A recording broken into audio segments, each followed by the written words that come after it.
Hi welcome to Hera tailors.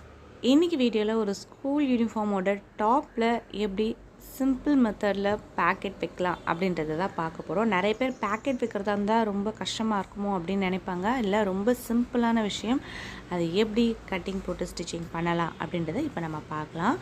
இப்போ தான் நீங்கள் ஃபஸ்ட் டைம் நம்ம சேனலில் பார்க்குறதாக இருந்தால் சேனலை சப்ஸ்கிரைப் பண்ணி பார்க்கலக்கு அந்த பெல் ஐக்கானும் கிளிக் பண்ணிங்கன்னா ஃப்யூச்சரில் வரக்கூடிய எல்லா வீடியோஸோட நோட்டிஃபிகேஷனும் உங்களுக்கு உடனுக்குடனே கிடைக்கும். வாங்க வீடியோக்குள்ளே போகலாமா? இப்போ நான் சொல்கிற மெத்தட் வந்து பார்த்திங்கன்னா ஸ்கூல் யூனிஃபார்ம் மட்டும் கிடையாது. நீங்கள் நார்மல் டாப்போ குர்த்தியோ நீங்கள் ஸ்டிச் பண்ணும்பொழுது இந்த மெத்தடே நீங்கள் ஃபாலோ பண்ணலாம். டாப் மட்டும் இல்லை, ஃபேண்ட்டில் ஒரு சிலர் வந்து பேக்கெட் கேட்பாங்க. அதாவது சல்வார் ஃபேண்ட்டில், நார்மல் ஃபேண்ட் கிடையாது, சல்வார் ஃபேண்ட்டில் கேட்கும்பொழுது அதுக்கும் இந்த மெத்தட் ஃபாலோ பண்ணிங்கன்னா ரொம்ப ஈஸியாக இருக்கும். இப்போ வந்து பேக்கெட் நம்ம இது பண்ணும்பொழுது ஃபஸ்ட்டு கட்டிங் போடும்போதே கட் பண்ணணுன்ற அவசியம் கிடையாது. இப்போ நீங்கள் வந்து கழுத்து ஃபினிஷ் பண்ணிவிட்டு ஸ்லீவ் அட்டாச் பண்ணதுக்கப்புறமா தான் நம்ம பேக்கெட் வைக்க போகிறோம். நீங்கள் அந்த டைமில் பண்ணால் போதும். இப்போ பார்த்தீங்கன்னா நான் உங்களுக்கு ஆல்ரெடி வந்து ஃப்ரண்ட் அண்ட் பேக் வந்து ஸ்கூல் யூனிஃபார்ம் அப்படின்றதுனால ரவுண்ட் நெக் வச்சுருக்கேன். இதில் வந்து ஸ்லீவும் அட்டாச் பண்ணிவிட்டு இப்போ ஃபஸ்ட்டு ரைட் ஹேண்ட் சைடில் தான் நம்ம பேக்கெட் வைக்க போகிறோம். ஹார்ம் ஹோல்லேருந்து ஒரு 15 சென்டிமீட்டர், ஏன்னா அப்போ தான் நம்ம பேக்கெட்குள்ளே கை விடுறதுக்கு கொஞ்சம் ஈஸியாக இருக்கும். அதனால் ஹார்ம் ஹோல்லேருந்து 15 சென்டிமீட்டர் கீழே நீங்கள் வந்து மார்க் பண்ணணும்.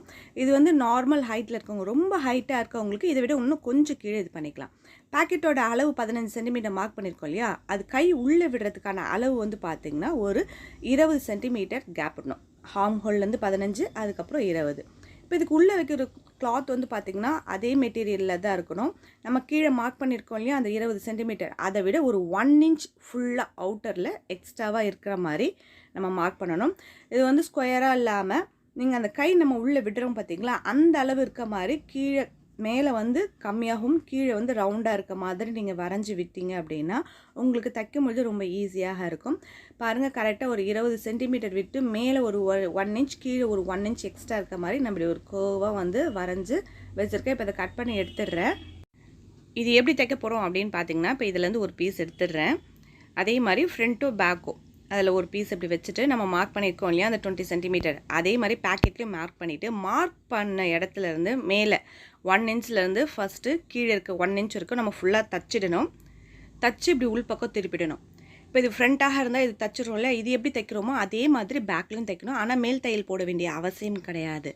தச்சு முடிச்சதுக்கப்புறமா இதில் கரெக்டாக நம்ம மார்க் பண்ணோம் பார்த்தீங்களா, அந்த இடத்துல மட்டும் எப்படி தைக்கிறது அப்படின்றத சொல்கிறேன். இப்போ பாருங்கள், தைக்கும்பொழுது 2 தையல் போடுங்க, சிங்கிள் தையல் போடாதீங்க பேக்கெட். அதனால் 2 தையல் போட்டுட்டு இதை அப்படியே திருப்பிடுவோம். மேல் தையல் போட வேண்டிய அவசியம் கிடையாது. ஏன்னா முன்னெல்லாம் பார்த்திங்கன்னா மேல் தையல் போட்டால் அந்த தையல் இருக்கிற இடம் மட்டும் நமக்கு வளைஞ்சு தெரியும். இப்போ பார்த்திங்கன்னா 2 பக்கமாக தைச்சிட்டேன். இப்போ பேக்கெட்டை மட்டும் தனியாக நான் எடுத்திருக்கேன். இப்போ என்ன பண்ணணும் அப்படின்னு பார்த்தீங்கன்னா, மேலே கை சுற்றளவு எவ்வளோ, ஆர்மூல் எவ்வளோ, அதெல்லாம் நம்ம மார்க் பண்ணிவிட்டு கரெக்டாக நம்ம பேக்கெட் வருது பார்த்திங்களா, நம்ம எக்ஸ்ட்ராவாக ஒரு 1 இன்ச் விட்டோம் பார்த்திங்களா, அந்த 1 இன்ச் வரைக்கும் தையல் போடணும். தையல் போட்டுட்டு அதுக்கப்புறமா அதை அப்படியே பேக்கெட் பக்கம் அந்த கர்வ் வருது பார்த்திங்களா, அந்த பக்கம் அப்படியே கொண்டு வந்துடணும். கர்வ் வரும்போது காலளவு இருந்தால் போதும். நம்ம மேலேருந்து கை சுற்றளவுலாம் வந்து பார்க்கணும் 1 இன்ச்சு 1.5 இன்ச் கிட்ட வரும். ஆனால் கர்வ் கிட்ட வந்து காலளவு வரணும். வந்துட்டு திரும்பவும் நம்ம பேக்கெட்டில் உள் பக்கமாக ஒரு 1 இன்ச் வச்சோம் இல்லையா, அந்த 1 இன்ச்சுக்கு மேலே கொண்டு வரணும். இங்கேருந்து 1 இன்ச்சுக்கு மேலே கொண்டு வந்து திரும்பவும் நம்ம இடுப்போட சைட் கட் எவ்வளோ தூரம் இருக்கோ அந்த அளவுக்கு அந்த அளவை எடுத்துகிட்டு போய் தையல் விடணும். இது மாதிரி 2 ஸ்டிச்சஸ் போட்டதுக்கப்புறமா உங்களுக்கு உள்பக்கமாக திருப்பி இந்த பேக்கெட் எப்படி வருது அப்படின்றத உங்களுக்கு காமிக்கிறோம். ரொம்ப சிம்பிள் மெத்தட் தானே இது, நீங்கள் கண்டிப்பாக ட்ரை பண்ணி பாருங்கள். இப்போ உள்ளேருந்து வெளியே திருப்பிட்டேன். இப்போ பார்த்தீங்கன்னா பேக்கெட் பார்க்கலாம். பாருங்கள், ஸ்லீவ்லேருந்து கரெக்டாக நமக்கு பேக்கெட் இருக்க மாதிரியே தெரியல பாருங்கள். இப்போ பாருங்கள், கரெக்டாக அந்த இடத்துல வந்து பேக்கெட் இருக்குது.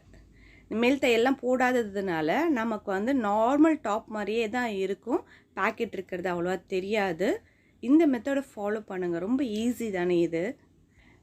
இது வரைக்கும் நீங்கள் டாப்பில் பேக்கெட் வைக்கல, தச்ச டாப்பில் எப்படி வைக்கிறதுன்னு பார்த்தீங்கன்னா இதே மெத்தட் தான்.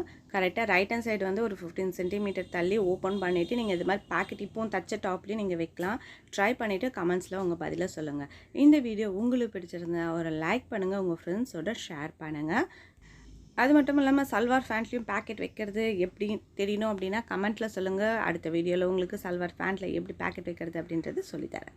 தேங்க்யூ.